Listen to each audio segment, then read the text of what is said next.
So today we're going to talk about where our beliefs come from. John Cottrell from �breakthroughleadership.co.uk. Beliefs, interesting. Do you know we can change our beliefs maybe sometimes in the fraction of a second, and sometimes we can have beliefs that we hold for an entire lifetime. Let's talk about some of the fun ones first. So I might believe that I'm a single man, and of course the moment that ring slips on my finger, I'm now a married man. So now my belief about myself has completely changed, but it changed in a very short period of time. I could see myself, what's the acronym? The 𝐑𝐄𝐒, the dual income, no kids yet.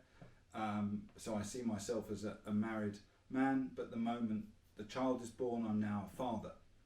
And again, my identity has changed, my belief about myself has changed.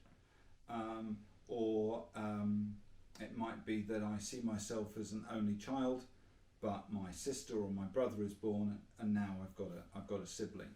Yeah, so I'm not on my own anymore. So again, my belief has changed.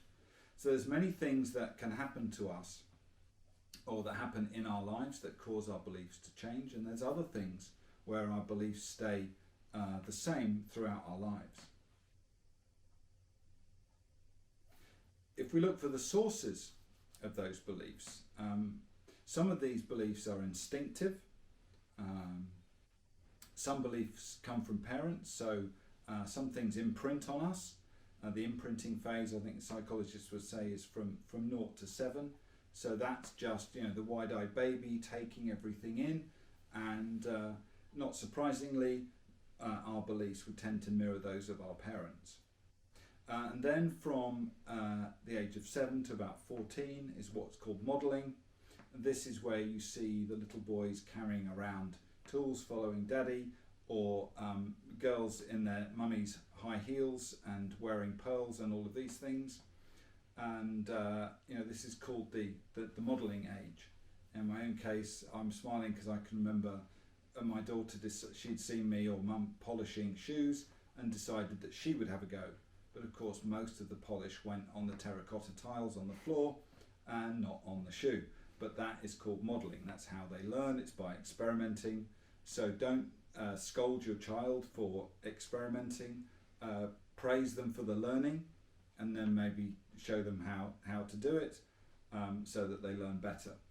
Yeah, and that way you avoid traumatizing your own children. Other place beliefs can come from is society, from peer groups. So after the modelling age, we go from 14 onwards, is socialisation. So we might adopt the beliefs of the groups that we belong to.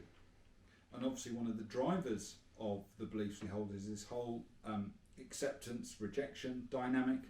So we might tend to hold beliefs that make us more acceptable by the group that we want to belong to.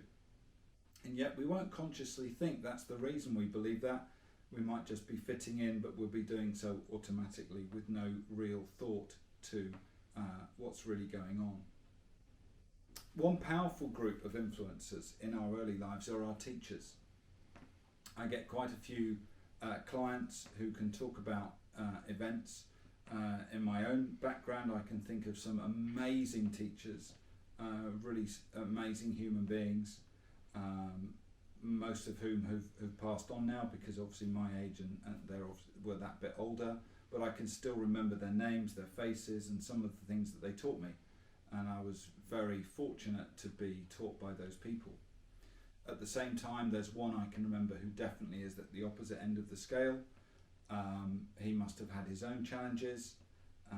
And I notice with children too, their beliefs about a particular subject at school will be coloured by whether they like the teacher rather than they like the subject.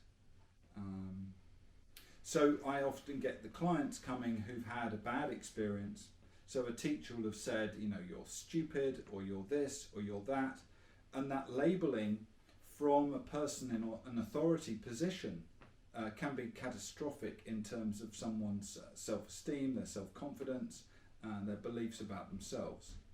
So if you don't feel particularly good about yourself, and you have a belief that you're no good, or you're not worthy of love or success or whatever it is, have a think about where does that come from.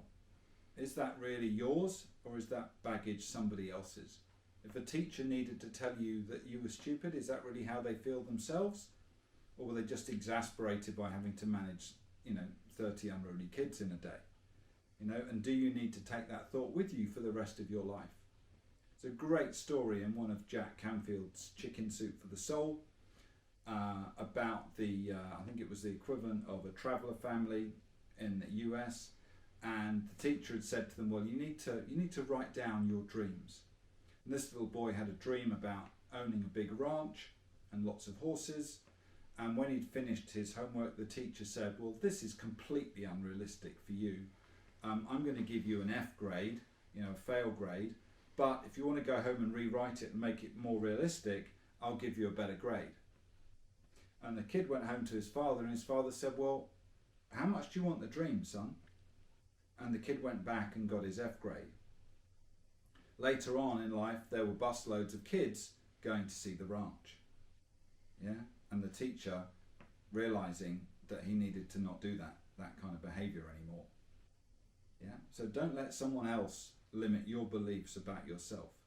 And if that's already happened and you'd like to shake off that belief, starts with getting to where did you make that decision to hold that belief? Go back to that place and ask yourself, how would the older self, you, the older self now, advise your younger self then? What would your advice be? Yeah, probably not to hold that belief. And if you need more professional help to help you shift your beliefs, do please get in touch. Otherwise, if you like this video, do please give us a like and follow, and we'll see you next time.